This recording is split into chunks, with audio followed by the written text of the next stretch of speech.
زندگی گزر جاتی ہے اپنوں کو اپنا بنانے میں۔ جی لسنرز، زندگی گزر جاتی ہے اپنوں کو اپنا بنانے میں۔ ایک سنار کے انتقال کے بعد اس کا خاندان مصیبت میں پڑ گیا، کھانے کے بھی لالے پڑ گئے۔ ایک دن اس کی بیوی نے اپنے بیٹے کو نیلم کا ایک ہار دے کر کہا، بیٹا اسے اپنے چچا کی دکان پر لے جاؤ اور کہنا اسے بیچ کر کچھ پیسے ہمیں دے دیں۔ بیٹا وہ ہار لے کر چچا کے پاس گیا۔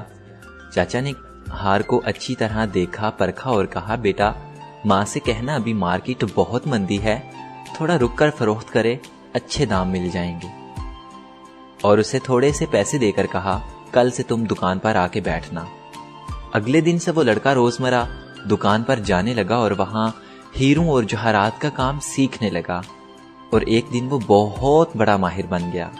لوگ دور دور سے اپنے ہیرے اور جوہرات کی پرکھ کروانے کے لیے اس کے پاس آنے لگے۔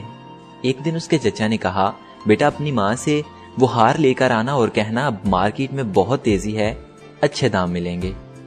ماں سے ہار لے کر اس نے پرکھا اور جانا کہ وہ جعلی ہے، اسے گھر پر ہی چھوڑ کر دکان لوٹ آیا۔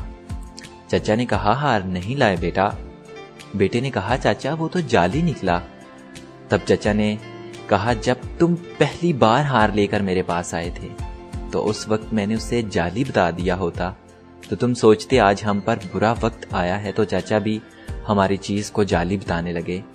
آج جب تمہیں خود علم ہو گیا تو پتا چلا کہ ہار نکلی ہے۔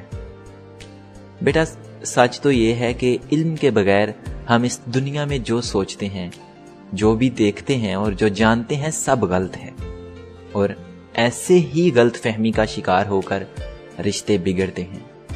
اسی پر کسی شاعر نے کیا خوب کہا ہے کہ ذرا سی رنجش پر نہ چھوڑ کسی بھی اپنے کا دامن، زندگی گزر جاتی ہے اپنوں کو اپنا بنانے میں۔ زندگی گزر جاتی ہے اپنوں کو اپنا بنانے میں۔ رشتوں کو جوڑیے، اپنوں کو اپنا لیجئے، روٹھے ہموں کو منا لیجئے۔ یہی میرا آج کا میسج ہے۔ اسی کے ساتھ اپنے میزبان عدیل کو اجازت دیجیے، اور اگر یہ کہانی آپ کو اچھی لگے تو اسے دوسروں تک بھی ضرور شیئر کیجیے۔ السلام علیکم۔